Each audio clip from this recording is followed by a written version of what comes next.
I will have a pleasure to host the next panel discussion and a short presentation. This is about IoT and something that we experience all the day, which is safety, our safety, security of our business. Let's discuss it. Let's invite also to the panel people from different innovative areas. Let them share their views on where it's heading. And the first person I'm honored to invite is Michał Zajączkowski, HPE.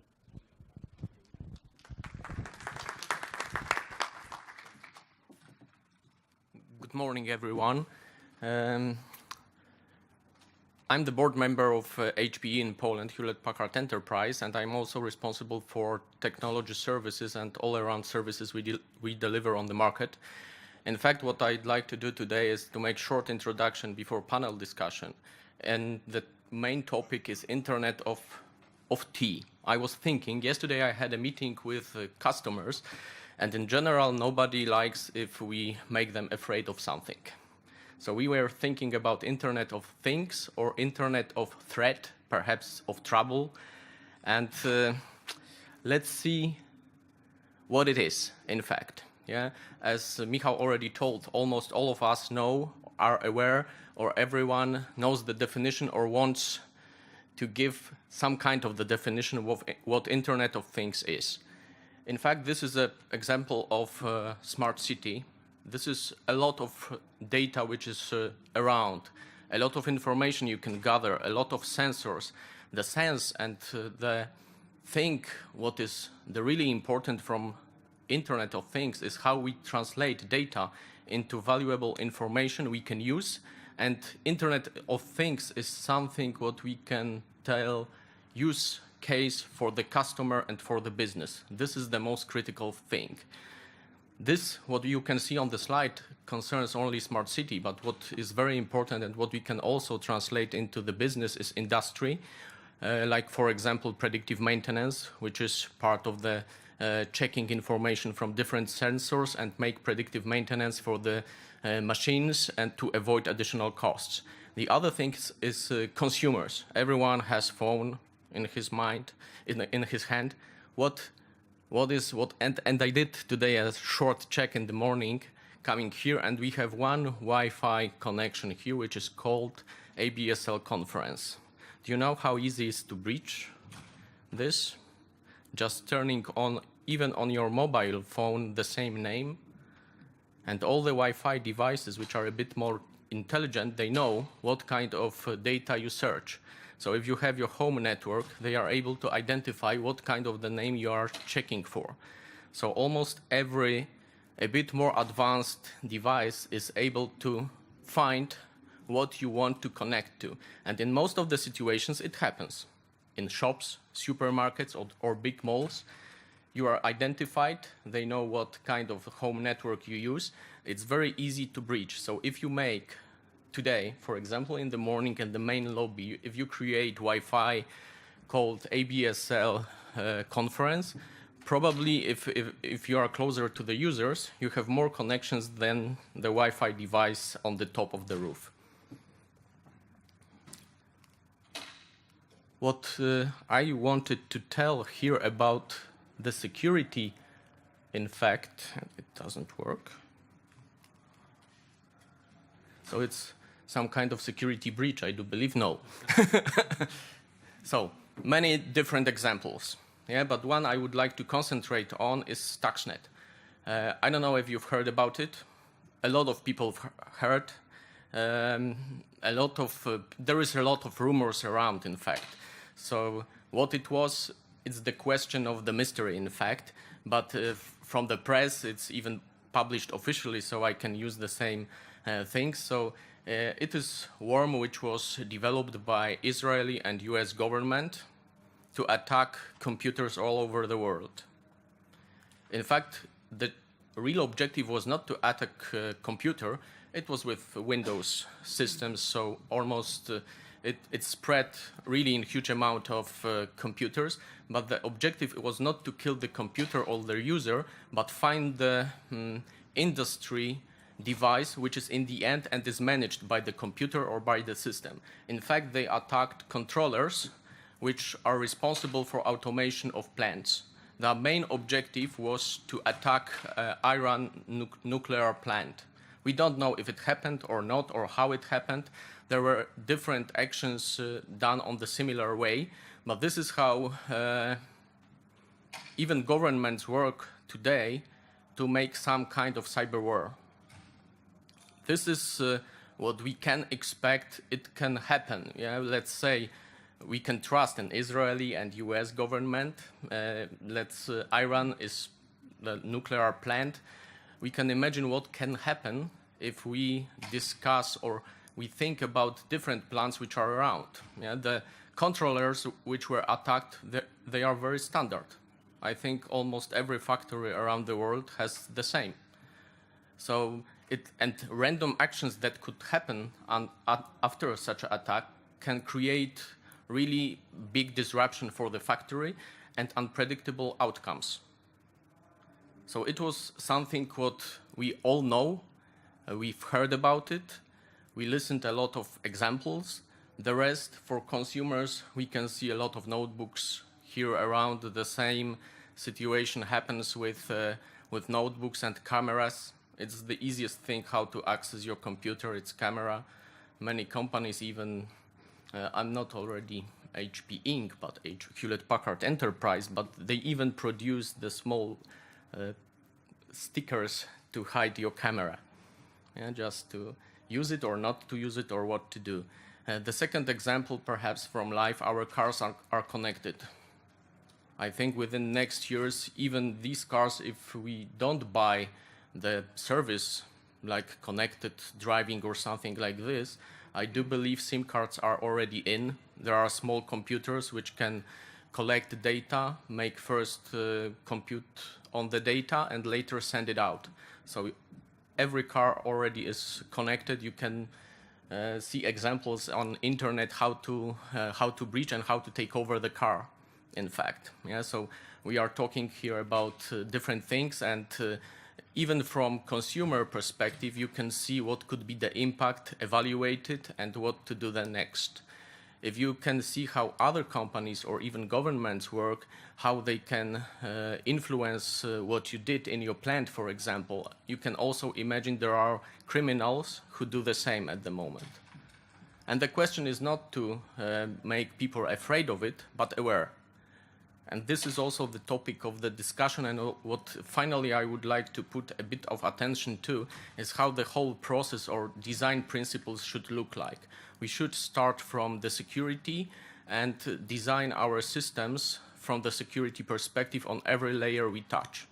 There are systems which perhaps do not have every single layer, like here is pointed, starting from sensors, like endpoints, edge computing, so computers at the edge, platform which collects data and makes analytics and put the data available for applications. We have to take care of everything there. Starting from connectivity security, starting from data, application, and also systems which can help you identify potential threats, how to work with them, and how to check with them. Are we able to do it? I think we are. As far as we are at the moment, we have to consider all potential impacts that could happen. We have to think about it, and if the companies sometimes think, and the data is important, I really do believe that personal or consumer users don't think about it. Yeah. So this is finally everything I would like shortly to tell, and now let's talk a bit more. Michał, thank you very much. Just a quick question to you, if I may. You said awareness, but design. So if you were to vote, which would you choose?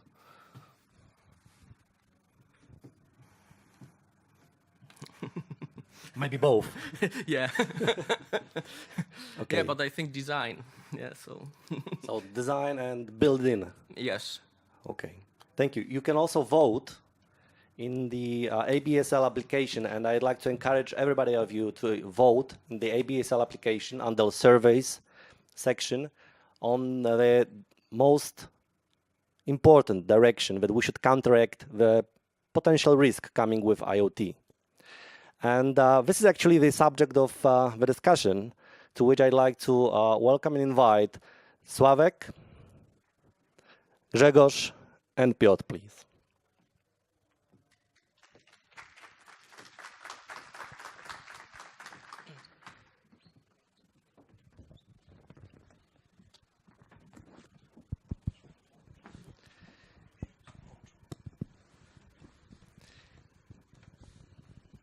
You're all from very innovative companies, helping, creating, leading thought and devices and products and services. So your view is very impactful on the environment.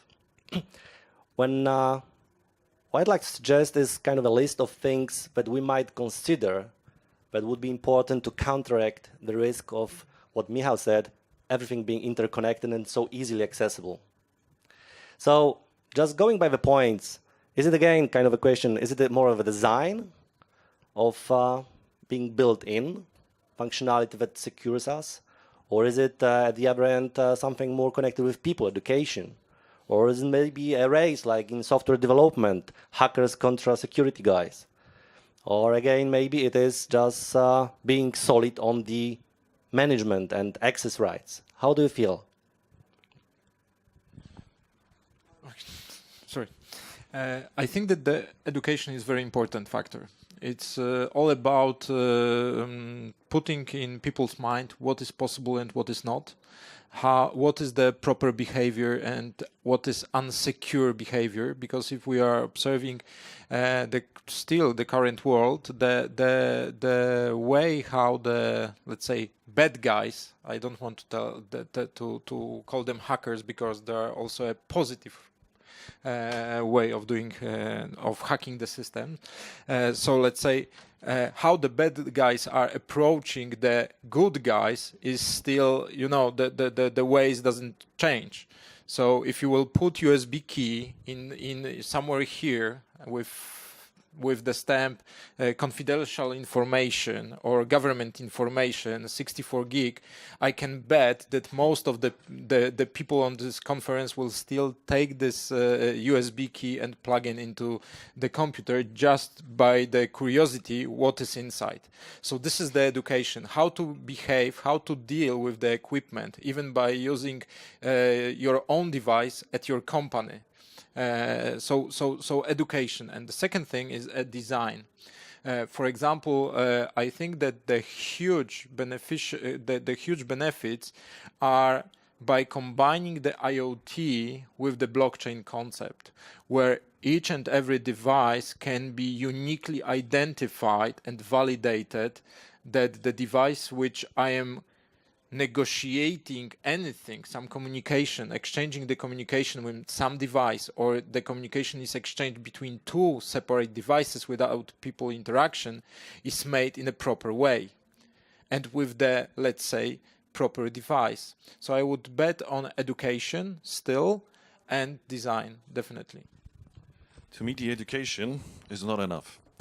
I mean, you can have a perfectly educated employees in your company, and to your point, if someone is going to be able to find the stick or to connect to the network that seems familiar, people would still do it.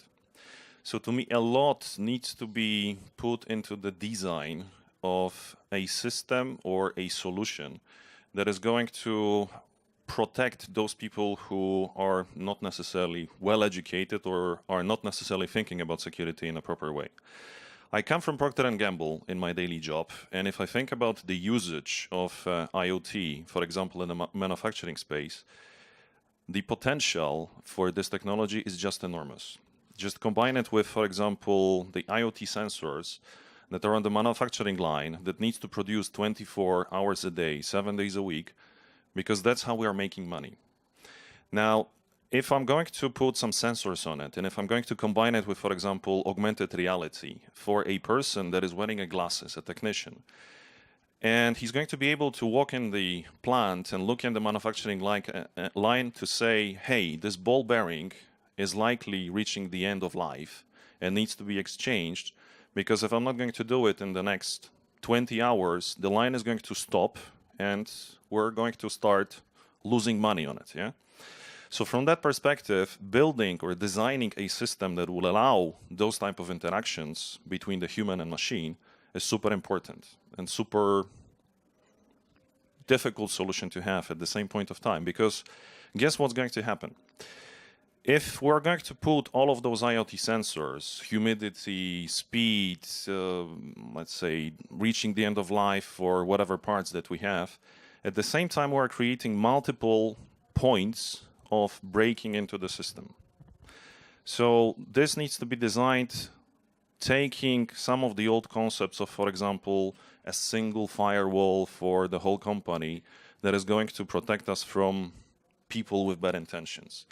Those type of solutions, when I'm thinking about implementing in our environments, not 10, not 20, but 30 or 100 times more equipment that can be used to attack us, the possibility of, for a bad guy to use, for example, a humidity sensor to break into this and to oversteer my production line for it to break is just something that is probably waking up many people at night.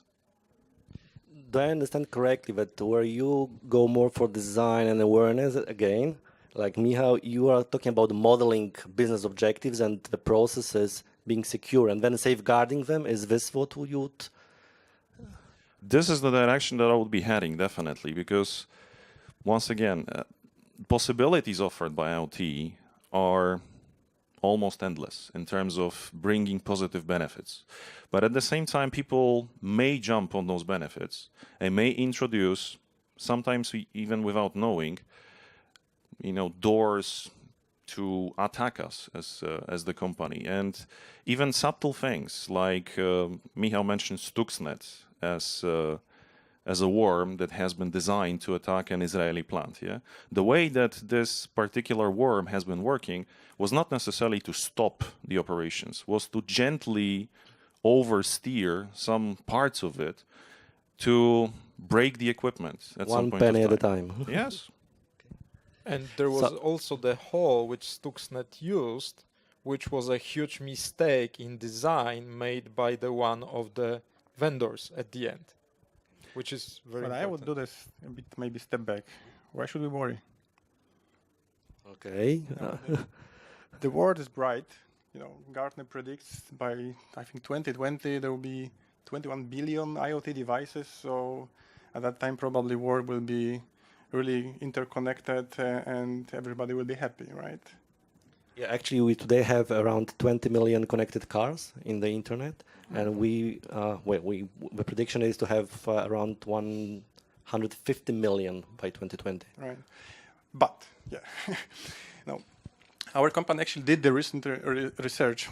I was actually curious what was it, so I read it, and guess what? What is the main showstopper for IoT adoption? So this actually bright future is maybe not so bright.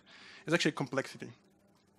So when you think, complexity for humans is the main stopper to adopt the IoT, then think, okay, complexity, and right now the next step is security. So security is a part of this complexity. And actually, in the polls for people, the 47% responded yes, complexity is a stopper.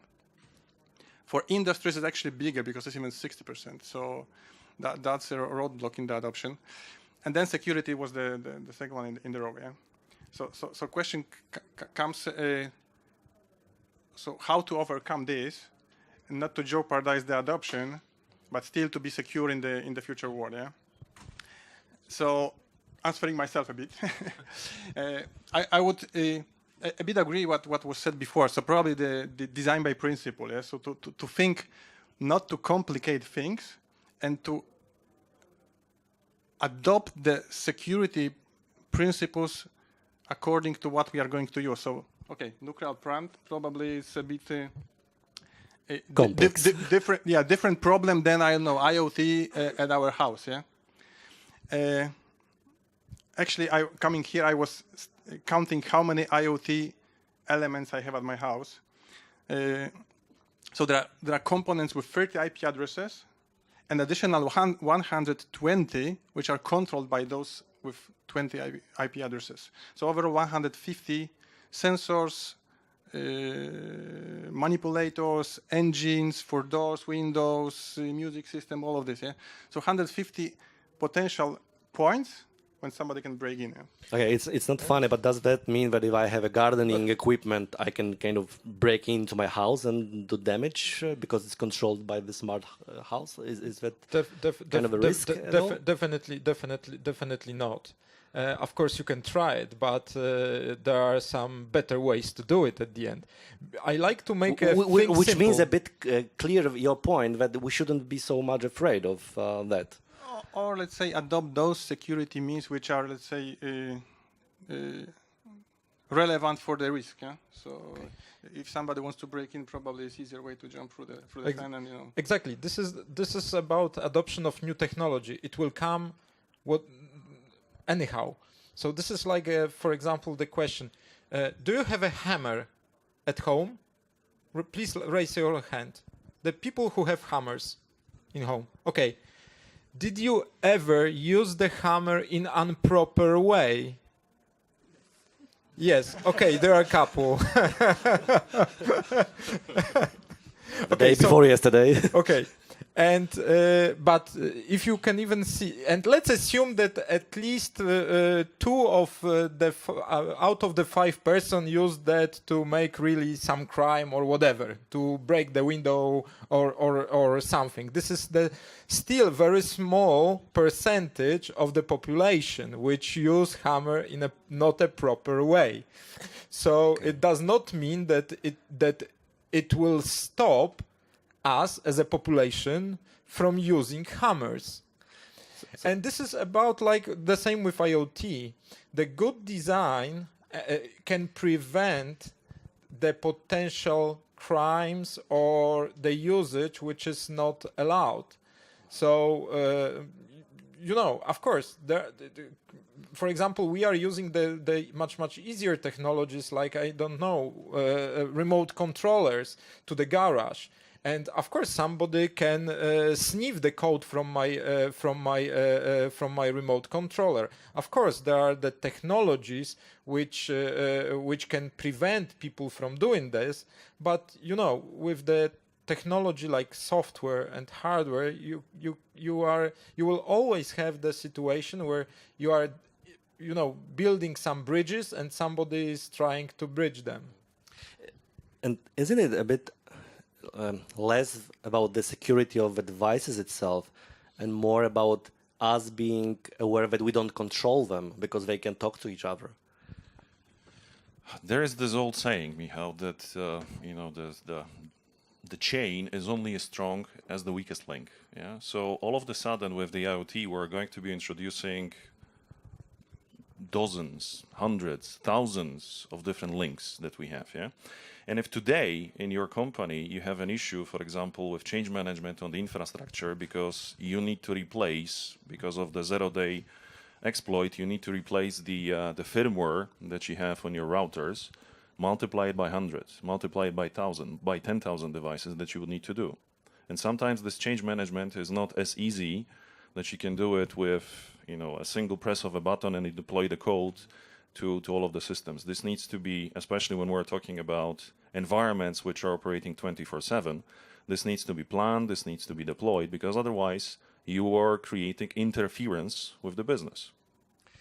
But you also need to think: is your system secure? Also from the fact that some systems will never be connected to the public network, or for a long time they will not be in contact with the public network. So by making some security breach within such system, it's much harder. It's still possible, but it's much harder. So this is something that probably you can build on. One of the research that has been done shows that around 84% of executives, professionals see the potential of new revenue streams in the business. So how can that be used in services and products? While only 7% actually have planned to utilize that and to use it.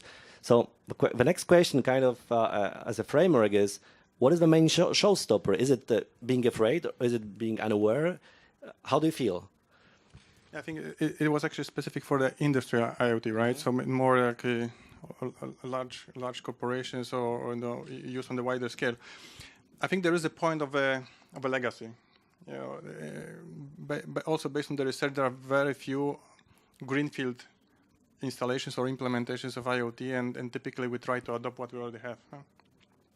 And for the industrial equipment, it's actually first of all, difficult to adopt, and second point is also the security threat, as we discussed at the beginning, because the systems are homogeneous. Yeah, so.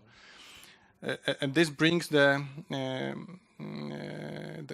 topic of to find a unique security solution which would prevent to break into these homogeneous systems, and then the scale and the risk. Yeah, so I think that's the scale of the implementation. So I think a bit coming to the point of the colleague from the blockchain perspective. Yeah, it needs to be the business case and good reason to do so. Yeah, and then to overcome the potential costs and threats. Yeah? So at the end, it's probably the proper justification, but I'm pretty sure that it will come. Yeah, the cost will go down, security components will improve, and it will happen. And again, the right, I would say, things to consider related to the scale and the type of business we are doing. Yeah? If you look at the impact of those numbers that you have shown, they are basically telling us 84% of people that were in the survey think that there's money on the table, but 7% has idea on how to top it.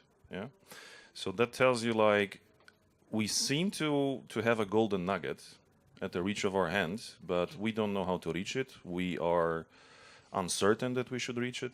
So I think to me, a lot of this is in the education, but not necessarily the users of technology, the decision makers. So people who are having the money in their pockets to implement those particular security components in the IoT space, or even the IoT sensors, and to make good use out of it.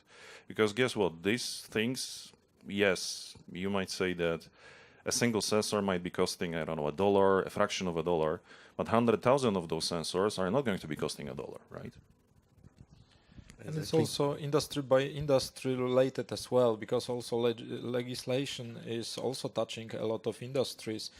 Also in the area of IoT, for example, how the costs are reimbursed in the healthcare space, at least in Poland.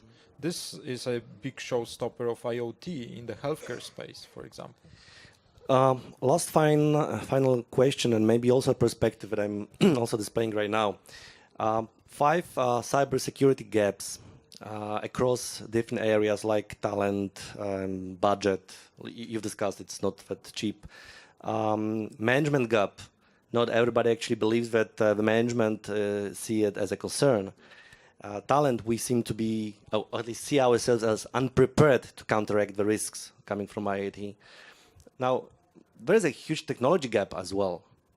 How would you shortly connect on that, being the increase coming from cognitive artificial intelligence? So again, it seems like we do not control something, so we are afraid.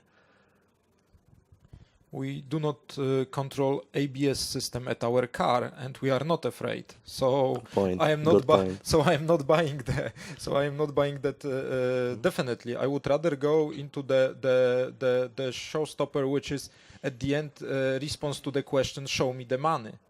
What IoT is bringing as an increase to my revenue streams versus existing one.